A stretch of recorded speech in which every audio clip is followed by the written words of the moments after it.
Hi, this is a short video about making sigils in the magical sense, and it's a very simple technique but a very effective one. It's one which I learnt of through Austin Osman Spare's work as elucidated by Kenneth Grant. The first thing you need is a ritual intention or a magical intention which can be expressed verbally and in writing. So, with some sense of irony, let's give the intention as to make a great video.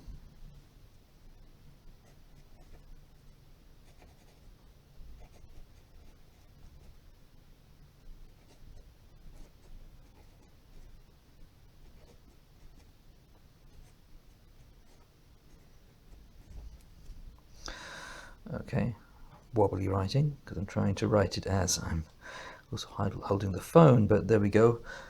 To make a great video. Then the next thing we have to do is to take all these letters and we cross out all of the repeating letters. So you'll see that the A goes here, the E goes, let's see, here, A, T, V stays, I, and then E again goes.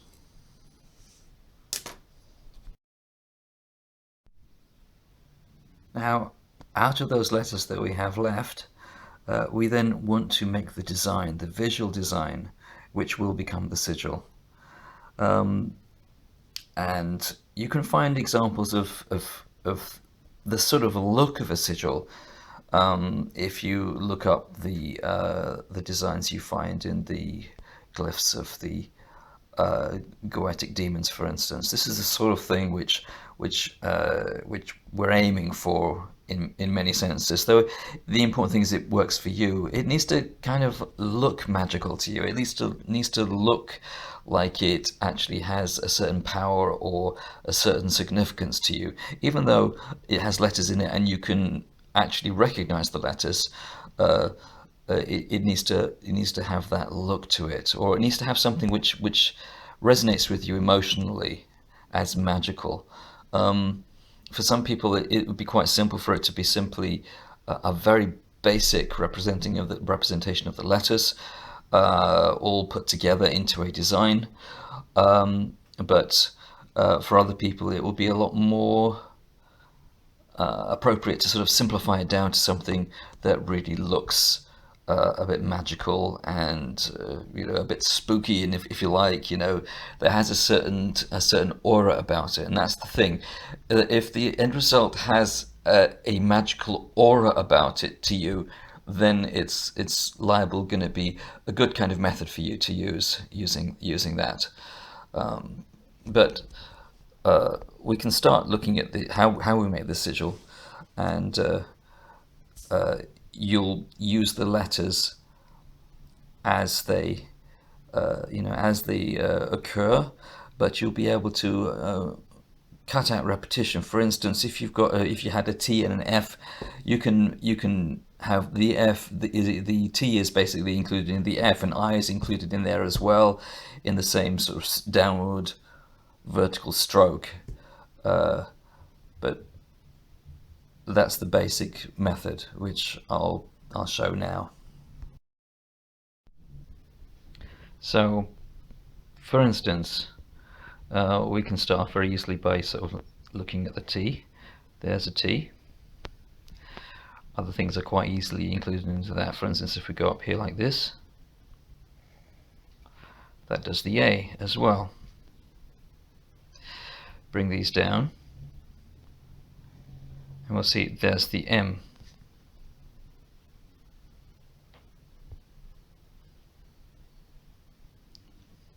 You see as well from this that the E is included in here as also.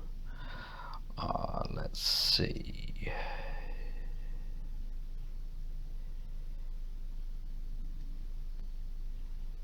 We can put the D in there. The V is in there. The I, of course. We can put the O in here. Looks rather like an I, in a way.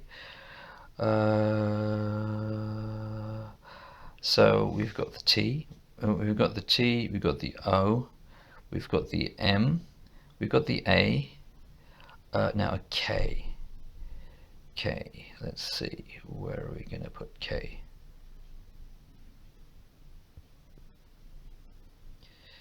Well, for instance, what we can do with K,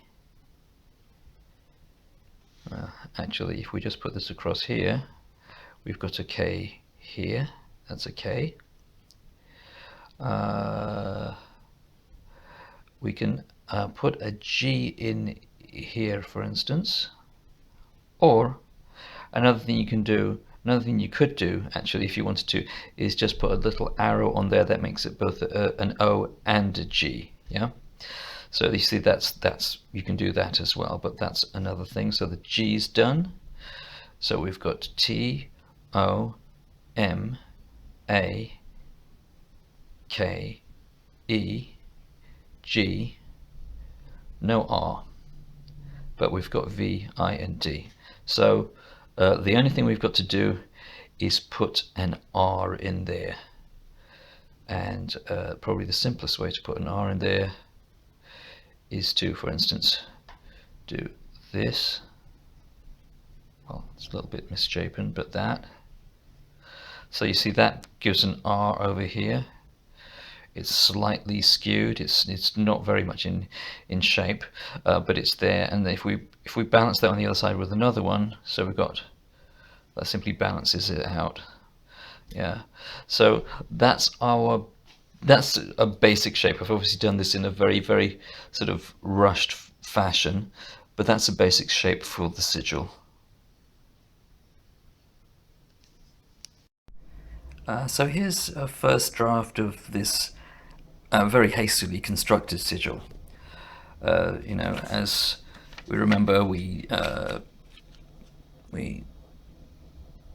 took the actual intention in letters, yeah, and then we reduced those letters down to their non-repeating elements, and then we put those elements all together in a form of sigil like this, which was the basic, very rough design. If we compare it to the end result, again, if I spent more time and this was actually a real sigil rather than just a dummy one, I think it would have worked out probably a bit different. It might have worked out quite considerably different, but this is just an illustration of the method. Yeah, you can see from here the O and the G I have combined into one figure, one circular figure in the center, because that works better with the symmetry.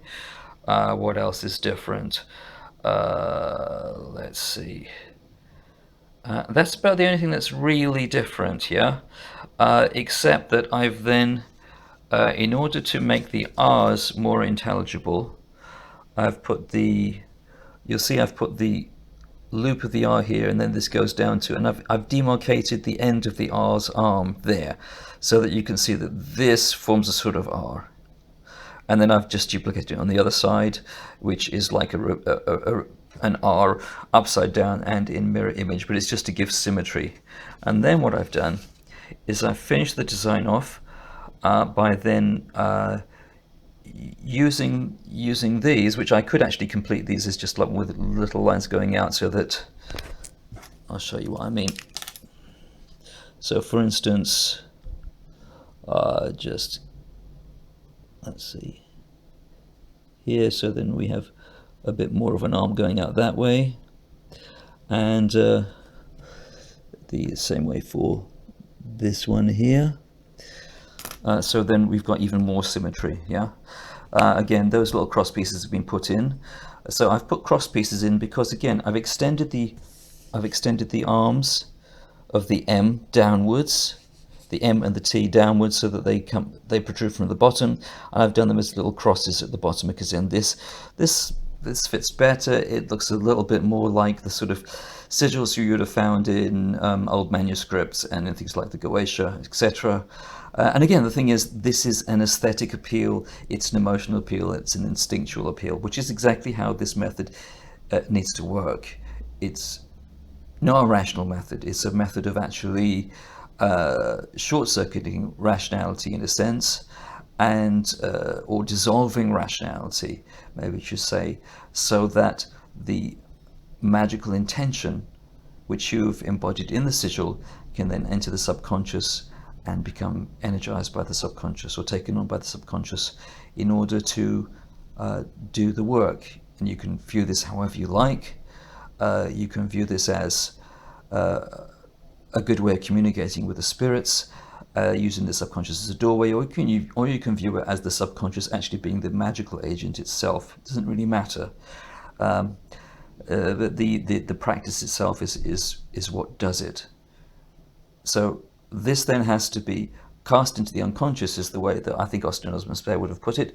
But you can offer it to your spirits or gods. You can sacrifice it, or you can meditate upon it. You can stare at it. Some people do things like stick it on the fridge so that they see it every so often, and they actually goes into their subconscious subliminally.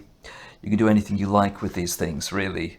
You should just experiment, yeah, and you'll probably know when it's gone in. You know, sometimes it just feels rather uncomfortable when it goes in because it's caused a shift below the level of consciousness, and that's when it's actually sown in that way. The seed is sown. Sometimes that doesn't feel comfortable, and that's okay because magic doesn't always feel comfortable. It's just got to work. But there are other ways of doing it. There are very simple ways of doing it. You can use it as part of a ritual. You could use it as part of a candle ritual. You could use it as part of making an offering to your gods or your spirits. Or you can try various ways of just casting it past the barrier of the conscious mind, which actually can be very simple. It's not that difficult. It really isn't. It sounds far more of a to-do than it actually is. It's really very simple. And the important thing is just to try stuff and keep it as simple as you need it. Elaborate as much as you need to make it palatable for you, to make it more slippery, to make it more eerie, whatever your aesthetic is. It doesn't matter. You might have a very gothic aesthetic, you might have a very natural aesthetic. But the thing is, you want to actually work with the sigil in a way which really explores your own mind in a way, and how your mind works, how you tune into your own magical nature, and how you can use these sorts of very simple designs for your own magical work.